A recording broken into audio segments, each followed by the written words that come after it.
The situation with Donald Trump's legal team is becoming more of a soap opera than anything I recall seeing over the last 25 years relating so directly to the president of the United States. Donald Trump's former lawyer and almost special counsel, Sidney Powell, is now claiming she's been banned from the White House.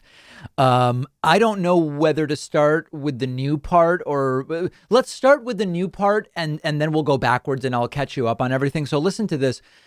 Sidney Powell telling Fox News she's been banned from the White House and from speaking to Trump. Check this out. This is during an interview on Fox News where anchor John Roberts is interviewing Republican strategist Karl Rove.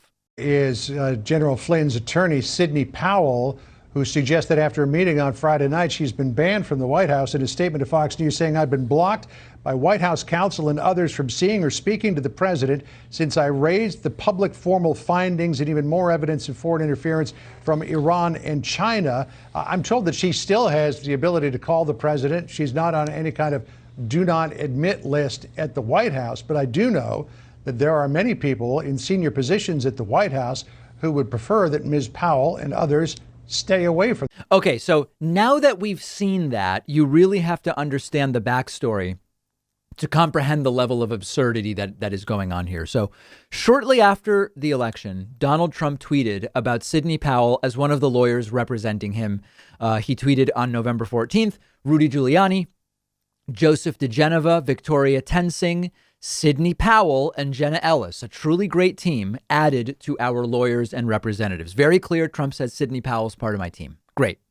Shortly after that, Sidney Powell joined Donald Trump's lawyer, Rudy Giuliani, and Jenna Ellis and others at this bizarre basement press conference where they made all sorts of very unusual claims, none of them based in fact. And this is the major press conference at which Sidney Powell started making the radical claims about Hugo Chavez, Antifa, and George Soros were part of a plan to steal the election for Trump. And this was so crazy that it got the Trump campaign to put out a statement basically distancing from and sort of like firing Sidney Powell, saying Sidney Powell is practicing law on her own. She is not a member of the Trump legal team. She is also not a lawyer for the president in his personal capacity. So it seemed Sidney Powell was out. If she was ever in, which Trump said she was then out per the Trump campaign. Until last Friday, she shows up at the Oval Office and she's the one talking to Trump about maybe martial law. Maybe we seize voting machines and all sorts of other wacky ideas, as well as reportedly telling others in the room who were saying, you know, sir, that's illegal, saying you guys are quitters. That made instant headlines because, number one, it's nuts. And number two, supposedly Trump was distanced from Sidney Powell. So how is she in the Oval Office and how is she potentially going to be made special counsel? And then now this, which is Sidney Powell says she's been banned from the White House and from speaking to Trump. And now they're all going after her. Here's another clip of Karl Rove during his same interview with Fox News, just bashing Sidney Powell. Ms. Powell has peddled theories that have little basis in fact.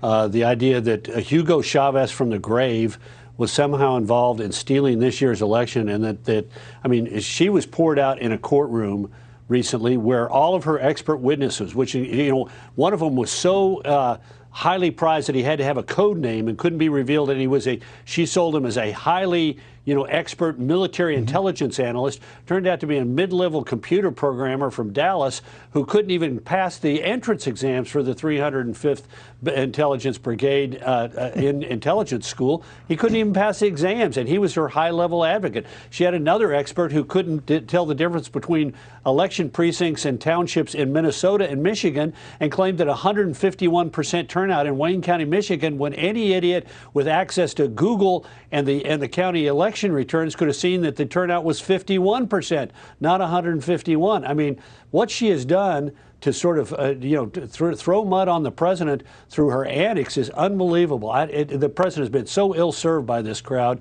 and she's chief among them. What I absolutely love about this is that Karl Rove is absolutely right in his criticism of Sidney Powell, but the things that Rudy Giuliani and Jenna Ellis have been peddling are only marginally less crazy than what Sidney Powell has been saying. Karl Rove and John Roberts now are framing this as, whoa, Sidney Powell's nuts.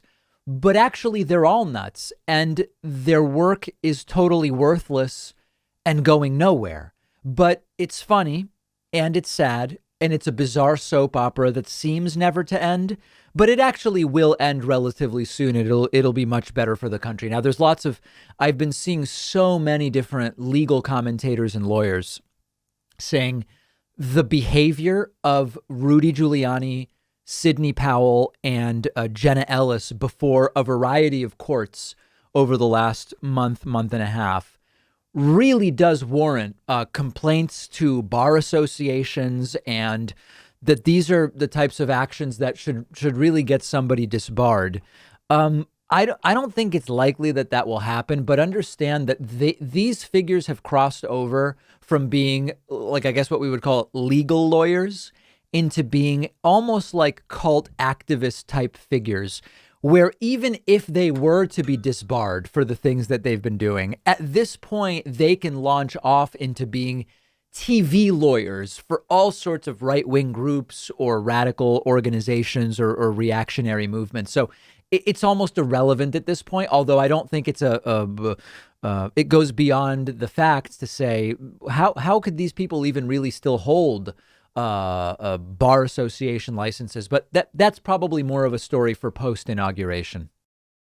One of our sponsors today is Lucy, and they are giving my audience 20% off. Lucy is a company founded by Caltech scientists with only one mission, which is to help people quit smoking and vaping by offering a clean, affordable nicotine alternative. Now, many of you know, you've heard the stories. I've known several people in my life who have struggled with quitting smoking.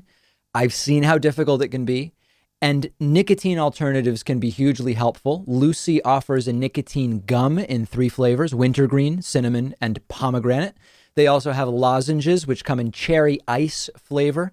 Lucy is affordable. It'll ship right to your door. You don't have to go out to the store. Shipping is always free. You can buy single boxes or save with a subscription. It's the year 2020. It's time to throw the cigarettes away and get rid of the vape, and Lucy can make it easier. You'll find a ton of excellent reviews online from countless people who have used Lucy to quit smoking and vaping. Go check them out at lucy.co. I've put the link right underneath this video, and you'll get 20% off when you use the coupon code Pakman. And just a quick disclaimer, I'm required to give: these products contain nicotine. Nicotine is an addictive chemical.